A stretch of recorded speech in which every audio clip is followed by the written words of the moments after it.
Bonjour à tous, j'ai réalisé une écharpe pour mon copain et je voulais filmer pour vous montrer comment la réaliser. Cette écharpe est réalisée au point alpine, c'est un point que j'ai trouvé sur Instagram. Ce point donne un effet de cône en quinconce, comme vous pouvez le voir. Ce n'est pas un point très difficile à réaliser, mais il y a plusieurs étapes et il est un peu plus complexe que les points de base. C'est en fait une composition de mailles serrées et de double bride. Il faut savoir que je suis aussi débutante au crochet, je me suis renseignée sur ce point pour faire cette écharpe. Et justement, comme je suis débutante, j'ai pu voir les parties qui étaient plus difficiles à réaliser que d'autres. Et du coup, je vais un peu plus m'attarder dessus pour vous montrer toutes les spécificités de ce point. Pour réaliser cette écharpe, vous aurez besoin d'une à deux pelotes de laine Big Ball.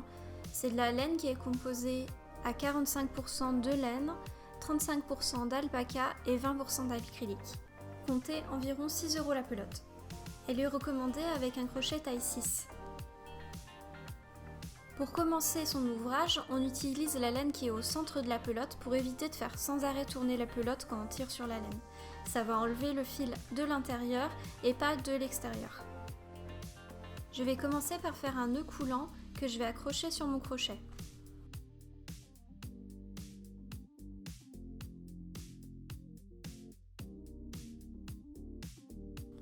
On va commencer par faire 20 mailles chaînettes. Cela permettra de faire une écharpe d'environ 20 cm de largeur et environ 2 mètres de long. J'ai eu besoin d'un tout petit peu plus d'une pelote pour réaliser cette écharpe, mais si vous ne voulez utiliser qu'une seule pelote, je vous conseille de faire l'écharpe moins large. Par exemple 14 mailles de large. Pour le point alpin, il faut faire un nombre de mailles pair. Je vais maintenant commencer ma chaînette. La maille qui est sur le crochet ne compte pas. Donc j'ai fait ma première maille. Je fais ma deuxième,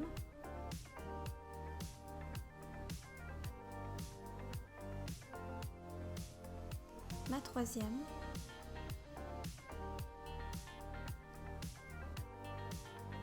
et je continue ainsi jusqu'à en avoir 20.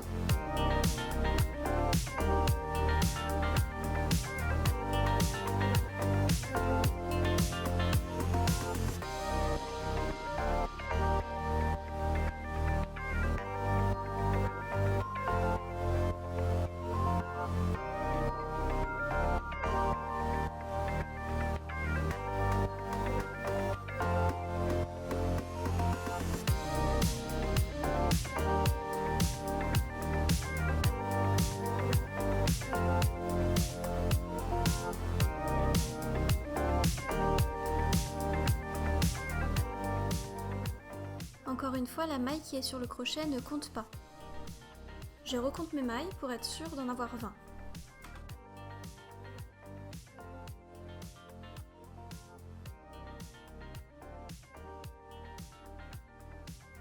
Le nœud ne compte pas, je le cacherai à la fin. Maintenant, je vais faire une autre maille en l'air et ensuite je vais faire des mailles serrées tout le long de ma chaînette. Je pique dans ma deuxième maille, je prends le fil, je le ramène de l'autre côté, je passe un deuxième fil autour du crochet et je le ramène dans les deux mailles. Donc ça, c'est une maille serrée. Continuez à faire des mailles serrées dans les 19 prochaines mailles. Faites attention à passer uniquement dans les mailles où votre fil n'est pas déjà passé.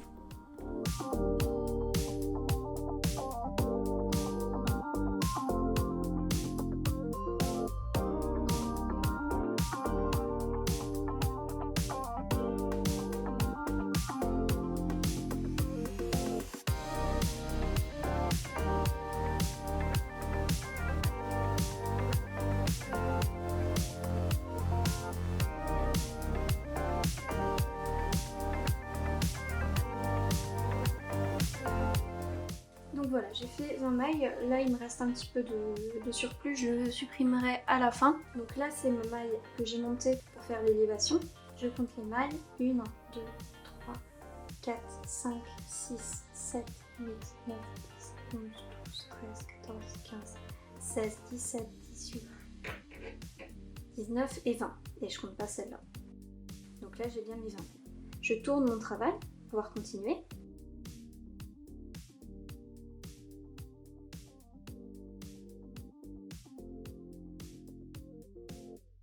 Et maintenant, je vais encore monter.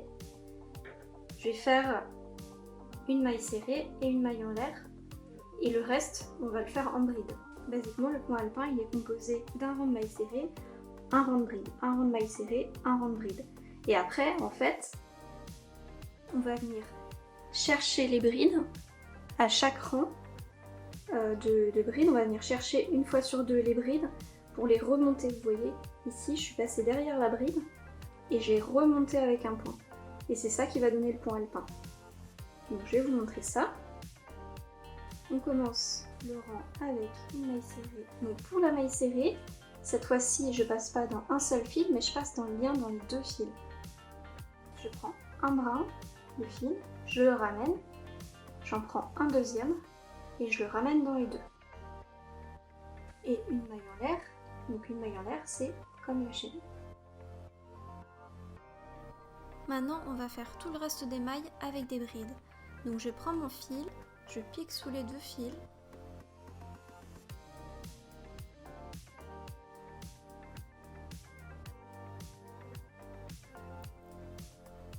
Je ramène un brin de fil. Je réenroule un autre fil que je passe dans deux mailles. Ensuite, je réenroule un autre fil et je passe à nouveau dans deux mailles. Et on répète ça à chaque fois.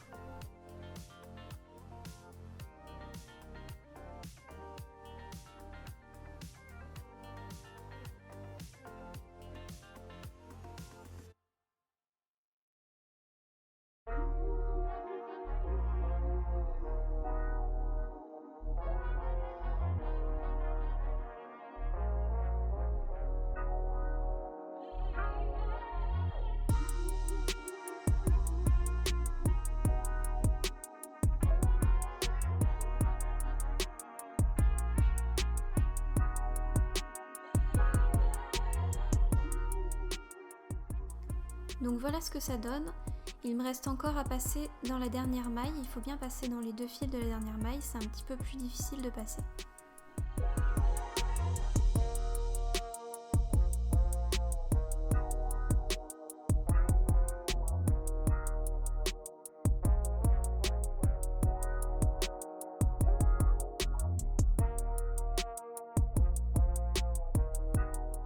Maintenant c'est parti pour une maille en l'air pour monter d'un rang et tout le reste en maille serrée.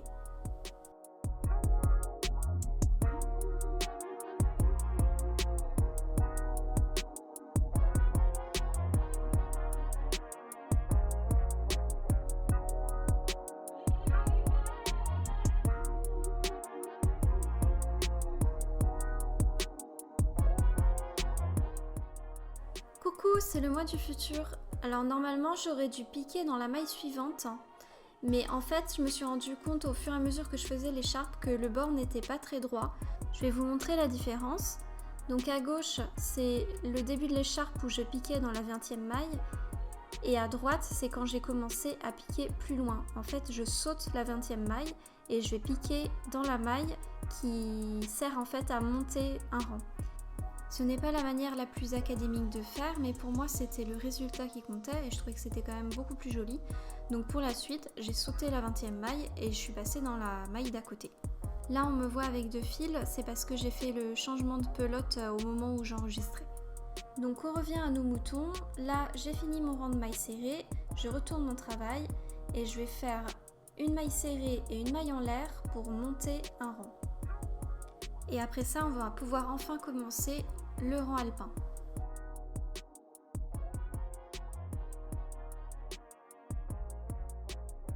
Comme je vous l'ai expliqué au début, pour réaliser le point alpin, on va devoir faire ressortir les brides qu'on a crochetées avant, une bride sur deux. Donc là, on voit bien les brides qui sont séparées. Vous tirez un peu dessus et vous allez voir qu'il y a des trous entre les brides, ça fait comme des colonnes. Et une bride sur deux, on va la surélever. Et entre chaque bride surélevée, on va faire une bride dans le rang de maille serrée précédent. La première et la dernière bride de chaque rang n'est jamais surélevée, elle est toujours normale. Je commence comme pour faire une bride, j'enroule mon fil sur le crochet et je le passe derrière ma prochaine bride. Donc la bride numéro 2. je vais prendre mon fil que je passe autour du crochet et je ramène ce fil derrière la bride et c'est ça qui va permettre de la surélever un petit peu. Ensuite je fais une bride normale en passant 2 fois un nouveau fil dans 2 mailles à la suite.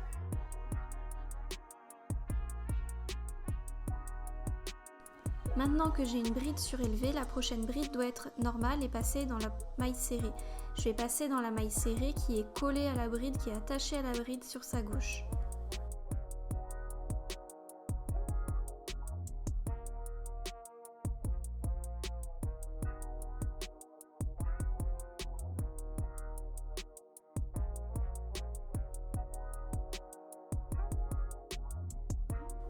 Je ne m'occupe pas de la 3e bride et je vais faire une bride en passant derrière la 4e bride pour la surélever elle aussi.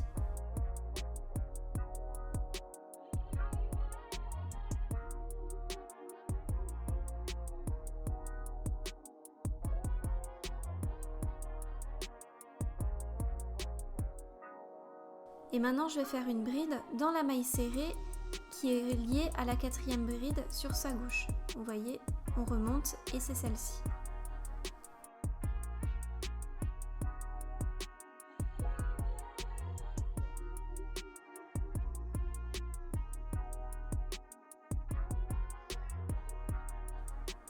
On fait maintenant une bride en passant derrière la 6e bride.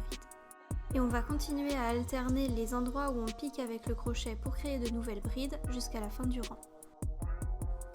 Et voilà, j'ai mes 20 brides. Comme pour le rang de mailles serrées, finalement, j'ai piqué pour faire ma dernière bride un petit peu plus loin que la maille que vous voyez ici. Je retourne mon travail et je vais faire un nouveau rang de mailles serrées, puis un nouveau rang de brides alternées et ainsi de suite.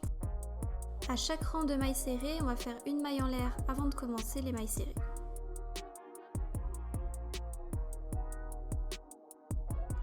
Je vérifie à chaque rang que j'ai bien 20 mailles à chaque fois. Et à chaque début de rang de bride, je vais faire une maille serrée et une maille en l'air pour débuter. Ici, ma 2e bride est déjà surélevée, je vais donc piquer dans la maille serrée.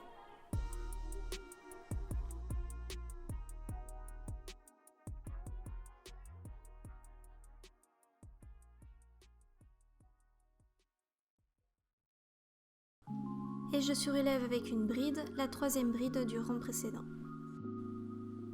Et je continue de nouveau en alternant les brides.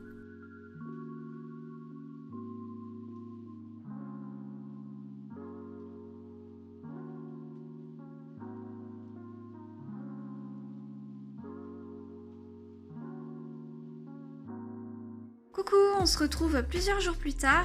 J'ai bien avancé l'écharpe mais elle est toujours pas terminée et je vais vous montrer déjà ce que j'ai fait. Donc j'ai répété le point sur 1, 2, 3, 4, 5, 6, 7, 8, 9, 10, 11 rangées et après j'ai fait 3 rangs de mailles serrées. Donc j'ai fait 1, 2 et 3 et puis après j'ai repris le point alpin pour faire 2 petites surélévations comme ça avant de reprendre de nouveau 3 rangs de mailles serrées. Et après, j'ai continué en point alpin. Donc c'était pour faire un petit design différent sur le devant de l'écharpe. Et je vais reproduire la même chose à la fin. Je vous mesure tout comme ça, vous avez une bonne référence. Et ensuite, là, j'ai continué très longtemps et c'est pas encore suffisant. Donc je vais rajouter mon fil parce que j'ai plus assez de fil. Donc je vais continuer encore le point alpin normal. Je vais répéter mon motif et je vais faire la même chose que de l'autre côté. Donc pour l'instant, il va falloir que je continue mon fil. Là, j'étais sur mon rang de mailles serrées que j'ai pas encore fini. Et ce que je vais faire, c'est que je vais continuer à crocheter avec mon nouveau fil comme si de rien n'était. Et en fait, je vais simplement prendre mon nouveau fil, garder une petite longueur et continuer à crocheter comme si de rien n'était. Et je vais continuer comme ça jusqu'à ce que j'ai plus mon double fil, il sera totalement rentré dans mon ouvrage au crochet.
Et maintenant je vais faire la partie finale en faisant 3 rangs de mailles serrées, 2 rangs de points alpins, 3 rangs de mailles serrées et je finis avec 11 points alpins.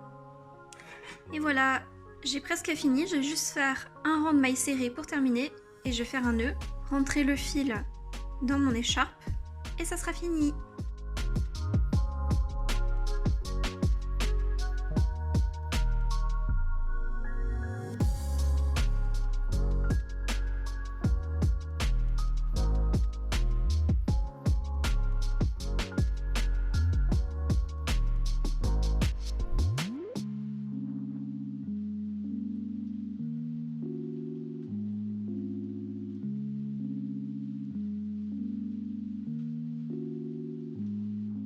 Cette vidéo est à présent terminée, j'espère qu'elle vous aura plu. Si c'est le cas, s'il vous plaît, mettez-moi un petit pouce en l'air. Et on se retrouve sur mes autres réseaux sociaux, Facebook et Instagram, sur le compte Lalissier.